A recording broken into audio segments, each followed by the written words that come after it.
Hello. Before we start, make sure to subscribe to this channel and hit the notification bell to receive updates when we upload new videos.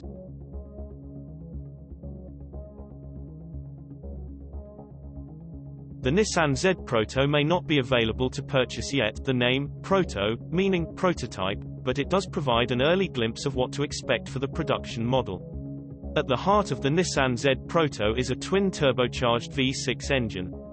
Since this is still a concept, though, things like displacement and actual power figures remain a mystery. But if this is the same motor from the Infiniti Red Sport models, as reported, expect upwards of 400 horsepower from the new Z. That figure would mark a big upgrade over the current 370Z, which produces 332 horsepower. Not only that, but it would give the Nissan Z a significant boost in the segment, putting it more squarely against competitors like Toyota Supra, which produces a comparable 382 horsepower, as well as more powerful options like Ford Mustang GT and Chevrolet Camaro SS, among others. The Z Proto's new twin-turbo V6 comes paired to a 6-speed manual transmission, and all that yet to be known power travels to the rear wheels exclusively. Nissan says that an automatic transmission is also in development.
Thank you for watching, and don't forget to like, subscribe, and share this video. Subscribe to Auto TV.